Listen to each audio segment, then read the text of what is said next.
Leta Zunze Ubumwe za Amerika, uwavuga ko aricyo gihugu abantu benshi bifuza kujyamo no guturamo ntabwo yaba ari kure y'ukuri. Iki gihugu uzasanga hari n'abashyira ubuzima bwabo mu kaga kugira ngo bakigeremo.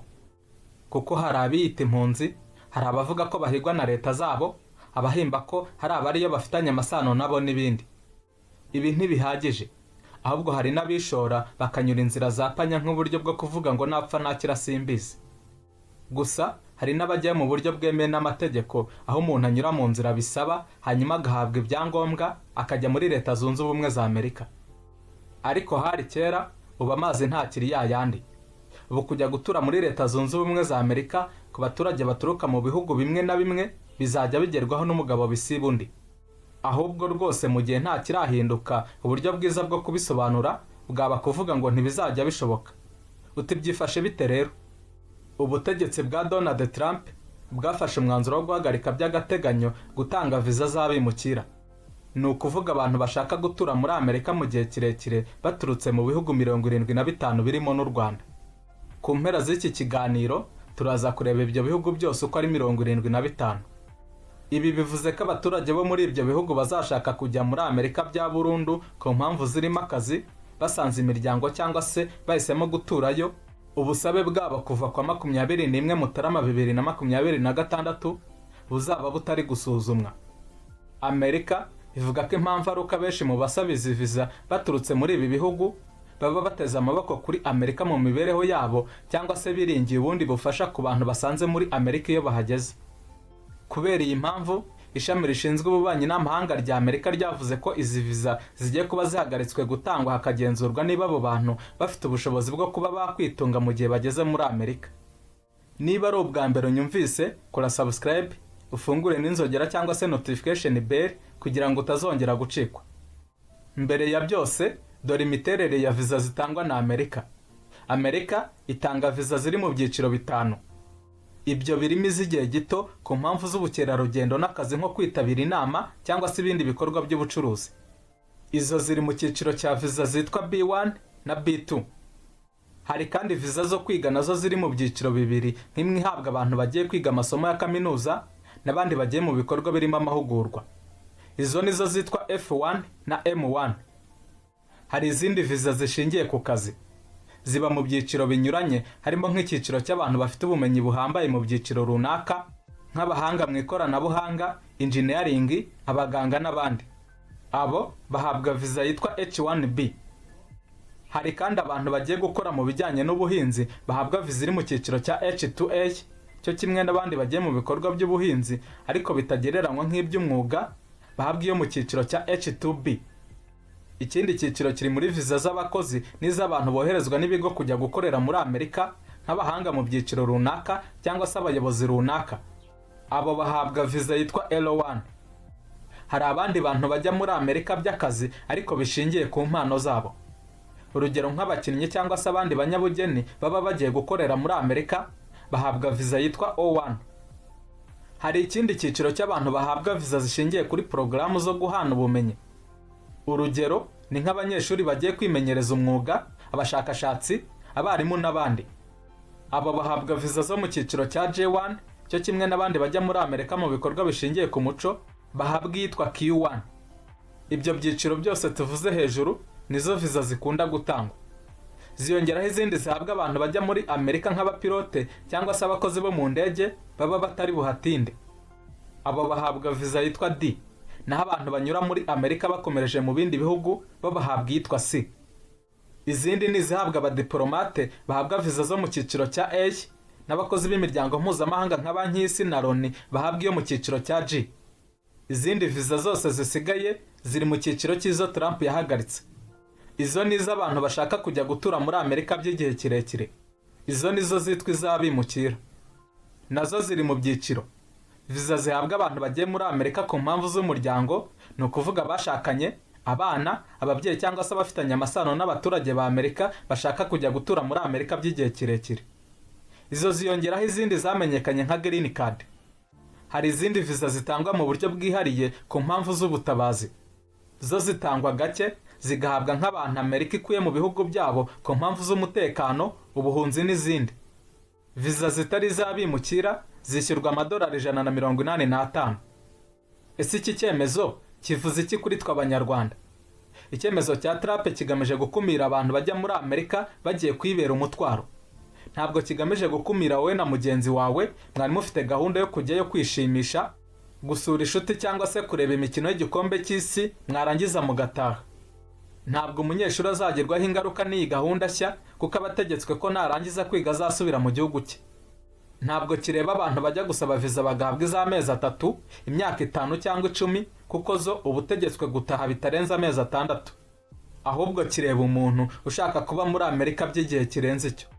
Abagiye kugirwaho ingaruka n'iki cyemezo ni nk'umunyarwanda washakanye n'umunyamerika wari muri gahunda yo kujya gutura muri Amerika. Niba uri umunyarwanda ufite umubyeyi w'umunyamerika ariko uba mu Rwanda wari muri gahunda yo kujya muri Amerika kugira ngo bariho ukomereza ubuzima bwawe, uzagorwa no kubona viza. Nakubu ntabwo uri bubashe kuyibona. Ku munyarwanda wari muri Amerika nawe yaragiye gukora muri ubu buryo bw'igihe kirekire, bivuze ko kongeresha viza ye bigiye kuba ingorabahizi.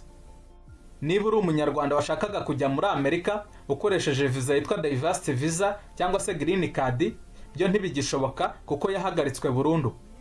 Iyi ni imwe muri viza zatangwaga zireba cyane imiryango. Urebye imibare mu banyarwanda bajya muri Amerika, abanyeshuri nibo benshi. Kuva muri 2011-2012 umubare w'abanyarwanda bajya kwiga muri Amerika uzamuka umwaka ku wundi. Nk'imibare y'imyaka 10 guhera icyo gihe yerekanaga ko batigeze bajya munsi ya 500. Mu mwaka w'amashuri wa 2011-2012 bari abanyeshuri 465. Muri 2012-2013 bagera kuri 565. Muri 2013-2014 baba 720. Bigeze muri 2014-2015 bagera kuri 800. Muri 2015-2016 bari abanyeshuri 928. Mu gihe muri 2016-2017 bari 1088. Naho muri 2017-2018 baba 1232. Muri 2018-2019 bari abanyeshuri 1292. Zimwe muri leta abanyarwanda bigamo ku bwinshi ni Nebraska, Texas, New York, Arkansas na Massachusetts. Kimwe n'ibindi bihugu, u Rwanda ruri mu bihugu bifite abaturage binjira muri Amerika mu buryo bunyuranyije n'amategeko. Mu mezi 10 ya mbere ya 2024 abashinzwe kugenzura umupaka wa Amerika na Canada mu gace ka Horton bataye muri yombi abantu 15,000 b'abanyamahanga baturutse mu bihugu 85 binjiye muri Amerika mu buryo butemewe. Ni ubwa mbere aba bantu babaye benshi kuri iki kigero. Aba bantu binjira muri Canada mu buryo bumwe cyangwa ubundi, hanyuma bagera ku mupaka wayo na Amerika bakinjira ahitwa Swanton, umujyi muto muri Vermont. Iyo bagezaho baba bashobora kwerekeza nibura mu duce two muri Amerika nka Vermont, mu tundi duce twa New York nka Manhattan, Brooklyn, The Bronx, Queens n'ahandi. Abatagiye aho baba bashobora kwerekeza mu duce tumwe na tumwe twa leta ya New Hampshire. Bibasaba nibura urugendo rungana no kuva Kigali ukagera Rusizi ukongera ugasubira i Kigali kugira ngo babe bavuye Quebec cyangwa se Ontario muri Canada babashe kugera ku mupaka umwe muyo bambukiraho bakoresheje imodoka mu mujyi wa Arlberg muri leta ya Vermont. Muri 2023 umubare w'abantu binjira kuri uyu mupaka wari wiyongereyeho 6700 baturuka mu bihugu 76. Gusa mu mwaka umwe gusa abo bantu bari bamaze kwikuba inshuro 3 ndetse n'umubare w'ibihugu baturukamo ugera kuri 85. Muri ibyo bihugu 85 u Rwanda ruri mu bihugu 21 byo ku mugabane wa Afurika bifite abaturage benshi binjira muri Amerika mu buryo bunyuranyije n'amategeko. Ntabwo umubare wabo utangazwa ariko ruza mu bya mbere. Sabo muri Afurika gusa kuko n'ibihugu bikomeye ku isi nk'Ubudage, Ubufaransa, Espagne, Ubutaliyani, Uburusiya nabyo bifite umubare munini w'abaturage binjira muri icyo gihugu cya Leta Zunze Ubumwe za Amerika. Imibare igaragaza ko abanyarwanda baba muri Amerika bagiye biyongera umunsi ku wundi guhera mu myaka za 2000. Gusa benshi nta bwenegihugu bw'iki gihugu bari bafite kandi bagiyeyo ku mpamvu zitandukanye. Raporo ya OIM, ishami ry'umuryango w'abibumbye rishinzwe abimukira, igaragaza ko ibarura ryakozwe na Amerika muri 2000 ryerekanye ko abanyarwanda 1956 babaga muri Amerika. Muri bo 280 nibo bonyine bari barahawe ubwenegihugu. rigaragaza ko 1425 batari barahawe ubwenegihugu, ni ukuvuga 72.5% by'abari muri iki gihugu icyo gihe bari barahageze hagati y'umwaka w'1990 n'ibihumbi 2000. Ibarura ryo muri 2010 ryo ntabwo ryigeze rigaragaza imibare y'abanyarwanda bari muri Amerika mu buryo bumwe cyangwa ubundi. Gusa raporo zitandukanye zerekanye ko muri 2012 bari bageze ku bihumbi 7. Muri 2014 ishami ry'umuryango w'abibumbye ryita ku mpunzi UNHCR ryagaragaje ko abanyarwanda 445 bari muri Amerika nk'abasaba ubuhungiro, mu gihe 1020 bari impunzi. Imibare ya Minisiteri y'Umutekano muri Amerika yerekana ko hagati ya 2013 na 2020 abanyarwanda 2881 bahawe ubwenegihugu bwa Amerika. Kugeza muri 2022 habarurwaga abanyarwanda 11,325 bari muri Amerika mu buryo bumwe cyangwa se ubundi. Raporo ya OIM igaragaza ko mu banyarwanda bari muri Amerika b'abanyeshuri, iyo barangije amasomo yabo bahitamo kuguma muri Amerika aho gutahuka mu gihugu cyabo. Abo banyeshuri biga muri kaminuza basangwa mu zirenga 200 zo muri iki gihugu. Iyo barangije bakora mu bigo bitandukanye byo muri Amerika, cyane cyane mu bijyanye n'ubumenyi muri mudasobwa, computer science, engineering, ibijyanye n'amashanyarazi electrical engineering, ibijyanye n'ubukanishi mechanical engineering, ibinyabuzima n'ubuforomo. Bibarwa ko umubare munini w'abanyarwanda bari muri Amerika baba muri leta ya Texas mu mijyi ya Dallas na Fort Worth. Kwa 14 Mutarama uyu mwaka nibwo inkuru y'uko bya bihugu 75 twakomeje dutangiriye inkuru byafatiye ibyemezo byo guhagarikirwa ubwoko bumwe bwa viza zo muri Amerika. Minisiteri y'Ububanyi n'Amahanga ya Leta Zunze Ubumwe za Amerika yatangaje ko yahagaritse ibikorwa byo gusuzuma no gutanga viza ku baturage bo mu bihugu 75 birimo Burusiya, Irani n'ibya Afurika y'Iburasirazuba byose bashaka kwimukirayo ngo batazabera umuzigo leta cyangwa se bakanyunyuza imitsi abenegihugu. Amakuru yemeza ko ibihugu bya Afurika ari byo byiganje kuri uru rutonde Amerika yashyize hanze. Ubutumwa bwohererejwe abahagarariye inyungu za Amerika mu bihugu bitandukanye bwabonywe na Fox News babasaba kudatanga viza bagendeye ku mategeko asanzweho, kuko guverinoma ikiga ku buryo bwo gusuzuma itangwa ryazo. Guhagarika ibikorwa byo gutanga viza kuri aba baturage bizatangira kwa 21 Mutarama 2026. Umuvugizi w'iyi minisiteri Tommy Pigott yaragize ati minisiteri izakoresha ububasha ifite mu kwita ku bimukira batujuje ibisabwa bashobora kubera leta umuzigo bakungukira mu bugiraneza bw'abanyamerika. Ibihugu 75 biri ku rutonde rw'ibitemerewe guhabwa viza na Amerika ni Afghanistan, Albania, Algeria, Antigua and Barbuda, Armenia, Azerbaijan, Bahamas, Bangladesh, Barbados, Belarus, Belize, Bhutan, Bosnia, Brazil, Burma, Cambodia, Cameroon, Cape Verde, Colombia, Cote d'Ivoire, Cuba, Repubulika Iharanira Demokarasi ya Congo, Repubulika Dominicaine, Misiri, Eritrea, Ethiopia, Fiji, Gambia, Georgia, Ghana, Grenada, Guatemala, Guinea, Haiti, Iran, Iraq, Jamaica, Jordani, Kazakhstan, Kosovo, Kuwait, Kyrgyzstan, Laos, Liban, Liberia, Libya, Macedonia, Moldova,